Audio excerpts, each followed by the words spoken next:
Hello, innovators. I'm Todd Wyant, and welcome to the Bridging the Gap podcast presented by Applied Software GRAITEC Group.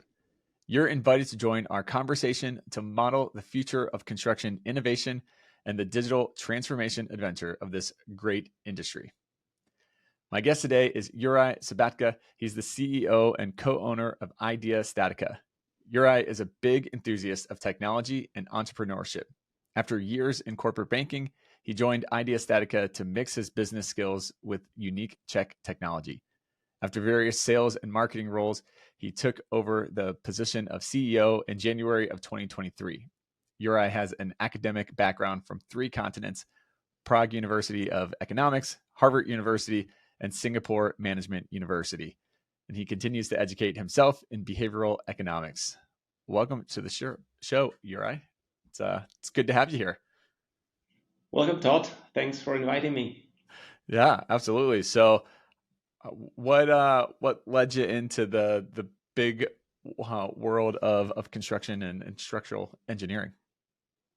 It's a family business. My father's been in the industry since I can remember. So I go to the industry from the other angle, kind of grown into it personally, and we are still a family-owned business, and it works. Nice, awesome, very cool. So construction has traditionally maybe kind of overlooked the value and input of structural engineers. In your opinion, why has that happened, and what do you think is the big impact of this oversight on projects? There are multiple reasons. One is that historically, structural engineering as a service is viewed as a service. As a service, either architect or general contractor purchases at a time or at some of the time during the project. And that is to tick the box, right? We have the design and we just need somebody to verify it's safe, right? We need a structural design. So let's call an engineer and make him do it, right?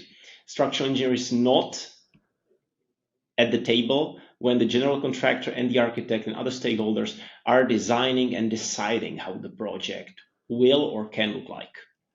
Yeah. And there's also more practical reasons. One of them, structural engineers are more introvert, right? So they are not as a strong voice inside all those stakeholders in the AEC segment. So, in your experience, what are ways to bring the structural engineer's perspective more to the forefront to result in the successful project outcomes? Well, the structural engineers have to be known better. The profession of structural engineering is amazing. It's very complex. It's extremely beneficial to the whole process. And we should do everything we can to make everybody understand what structural engineers can do and what can they bring to the table. And when a general contractor understands it properly, that structural engineer is the person that can drive the efficiency, that can drive the material usage of that project. That's the golden spot, because structural engineer is part of the most important discussions. So how do you demystify the array of structural engineers to kind of poke through the misconceptions or even just the lack of time thinking about structural engineers? How do you poke through that bubble? That is a tough one, and it's been a mystery to me that how such a high skilled profession can be known in such a limited way, right?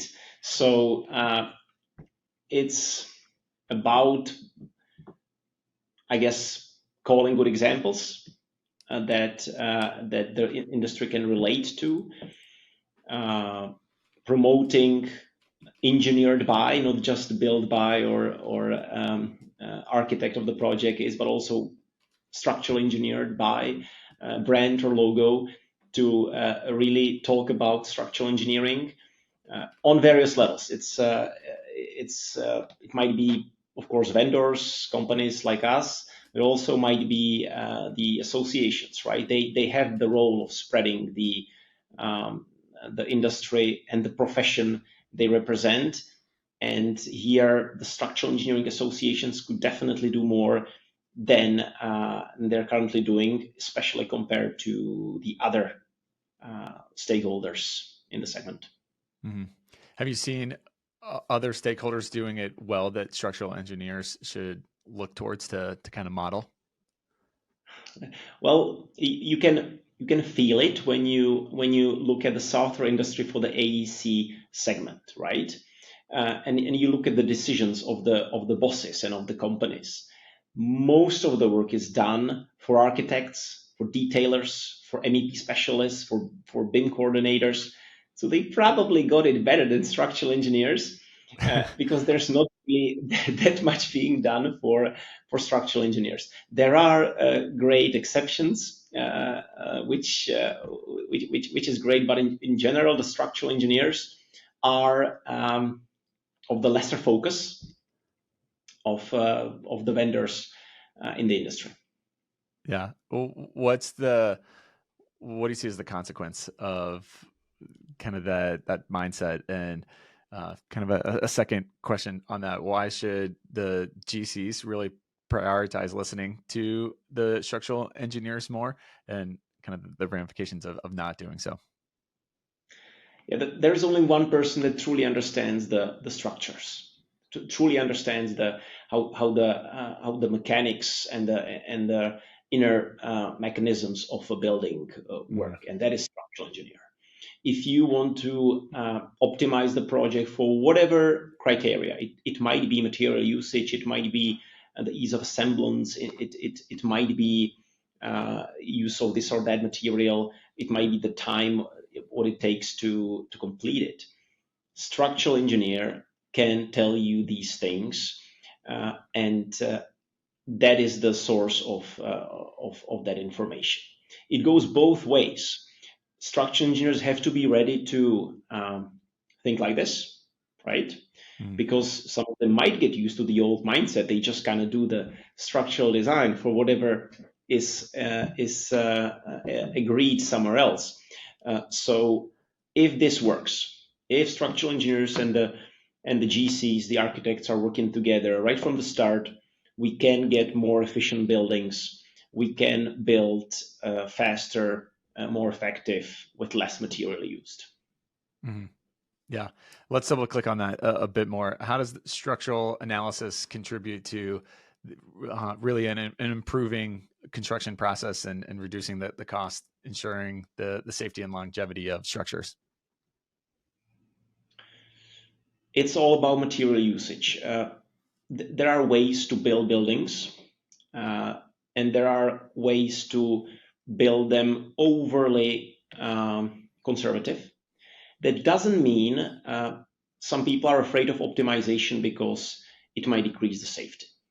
But if you understand the structure, you can tell where the material is truly excessive, and there's incredible savings to be done. It's when you look at a lot of structures in the US, they're just stiffeners everywhere, right? So if you understand as an engineer, of course, or all the stakeholders, how the structures behave, how the structure behaves, there's a low-hanging fruit in saving material right off the bat, and then there are, of course, more complex ways to optimize. When we look at the whole design, what should it withstand? What is the specifics of the area, right? Seismic, non-seismic, but there's always a way to change or improve something.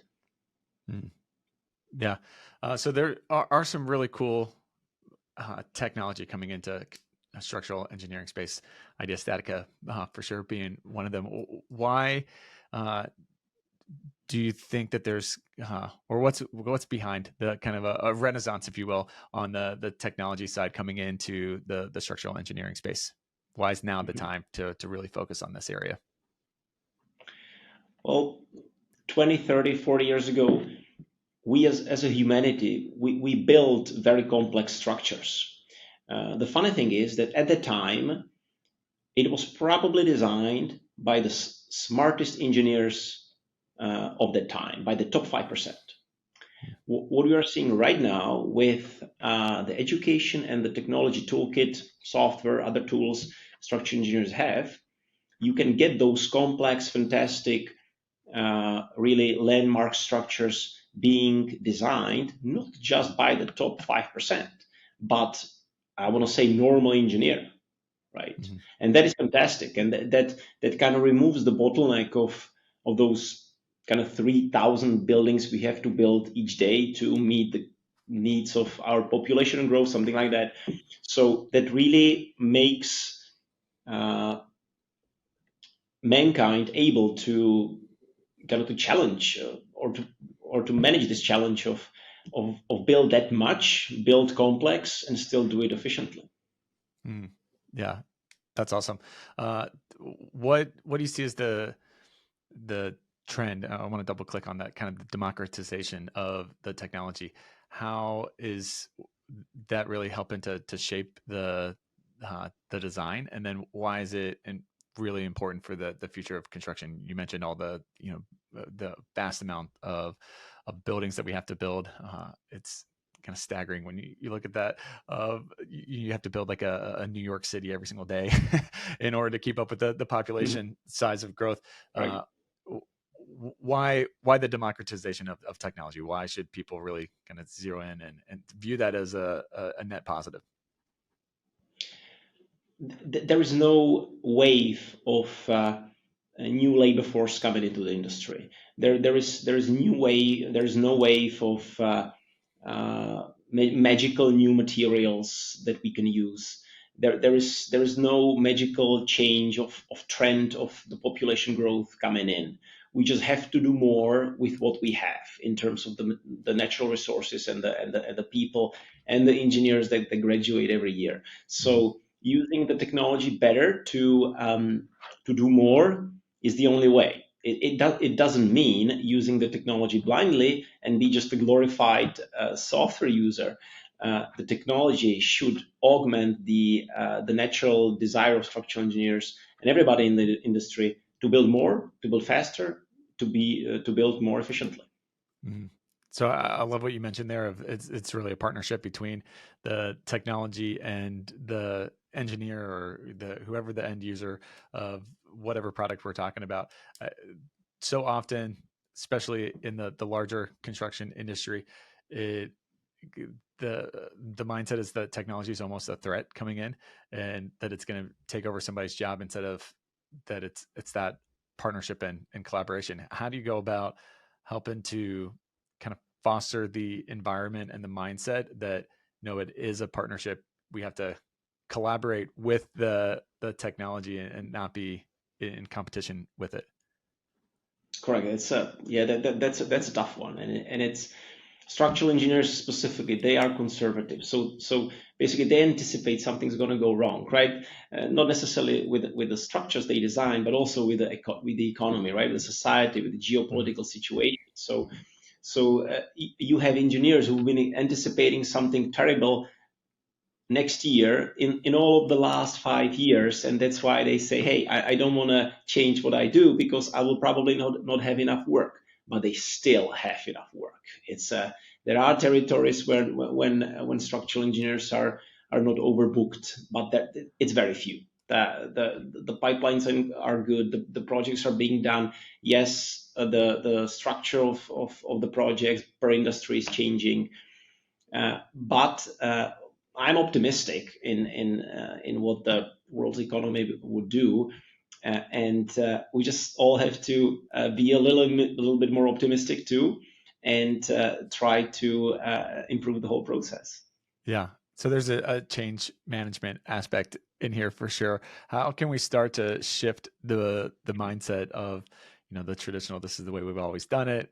Let's just stick to what works, to adopt a growth mindset, whether we're talking about kind of shifting the prioritization with structural engineers or adopting technology or even pulling in more sustainable and efficient practices into our design. How do we go about that mindset shift?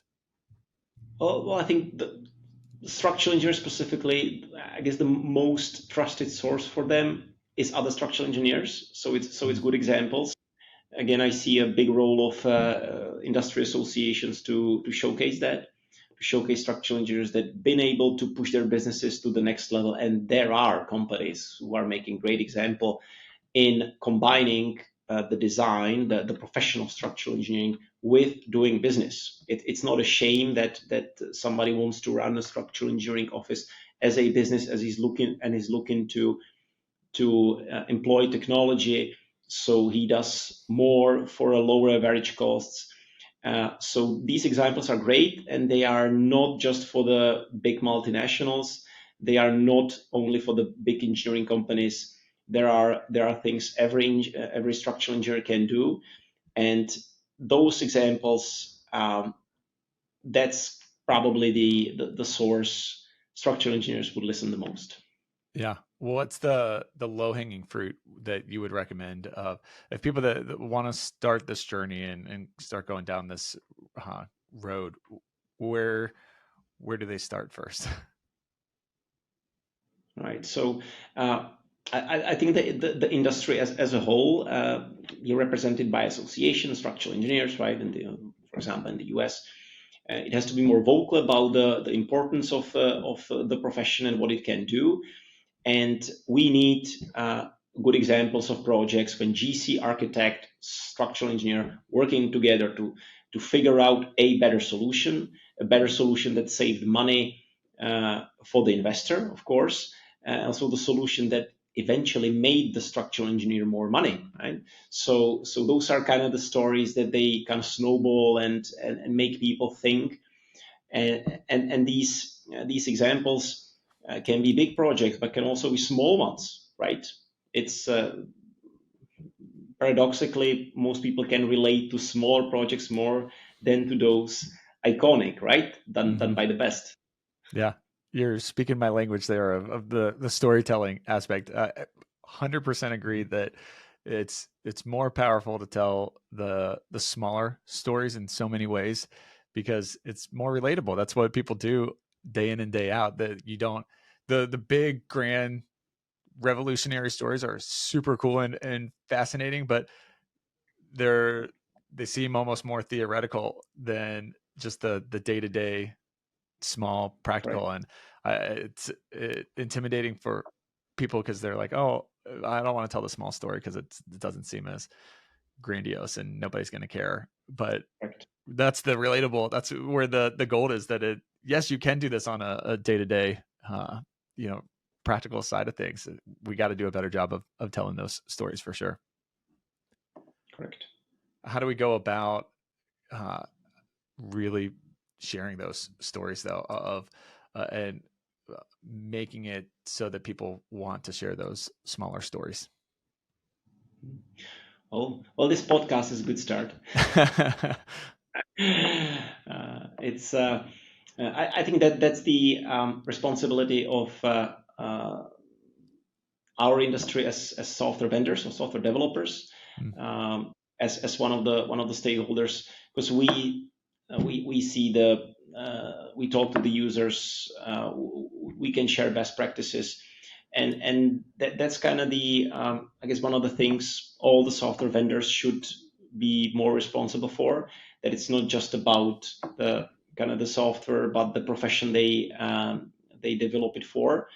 And in the whole AEC segment, the structural engineering workflows and structural engineers as such should be much more mentioned when it comes to all the BIM initiatives, for example. Every profession had reasonably good successes in BIM adoption and tools for BIM interoperability, but for the structural engineers, they are still at the kind of end when it comes to level of BIM capabilities. So that's my challenge or call to action is for all us vendors in the industry, just to promote the profession of the structural engineering a little bit more. Mm. What do you think the balance of the kind of the pull versus push should be on that side between the vendors and the industry of, is it more the vendors kind of pushing people along to develop the technology so that to make it available, make it easily to kind of transition over, or is it on the industry to kind of pull the vendors along of like, hey, this is where we are wanting to be, and kind of raise the bar on what the features and the software actually looks like? Yeah, there's one more important player in this, and those are the national codes. Those are the regulatory bodies that Mm-hmm. create the national codes, whether it is AISC, ACI in the US, it's Eurocode in Europe, and that defines the industry. Today, we don't design for what the buildings and structures can take. We design for what the code defines, which is the same thing, but it truly is not. There are specifics in there's a lot of kind of backup capacity the codes create, and also the codes are written so it can be followed by a very simple procedure. So it creates a level of opacity for structural engineers, let alone the rest. There's very few people around the world who have read all the codes in their country. It's understandable. It's nobody's even doing it. There's a new AIC standard or edition. There's a new Eurocode coming. There is not a structural engineer that will read, let alone know all of it. So, but somebody has to be responsible for compliance with all this, right? So that's kind of the challenge that drives the necessity of having tools for structural analysis and design. And I think industry is doing a good job in accommodating this, creating tools that allow engineers to analyze, design as per code, but very often only for the kind of the simpler stuff. And that's the mission of IDEA StatiCa, when we also developed software for not just the simple steel connections and concrete beams, but for all of them.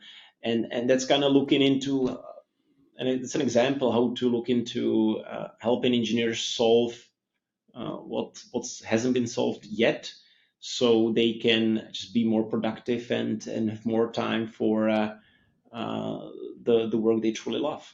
Yeah. Very nice. Well, let's dive into IDEA Statica a bit more. What role are you all playing in helping to promote a more kind of environmentally conscious approach, and particularly concerning all the CO2 emissions in the construction industry? Well, we like to think of it that we give structural engineers to tools to optimize whatever they want, because we don't decide for which the project will be optimized. But with our software, the structural engineer should be able to optimize for material usage if the GC and investor wants it. Mm-hmm. They should be able to optimize it for the easiest assembling, right? If that's the criteria, right? So we provide options for all. We want to be part of that process, so these decisions can be made. And that's the healthy discussion of that should happen with every project. What is why are we building this? What is the most sensible way to build this? Discuss materials, their combinations, how it's going to be sourced, how we can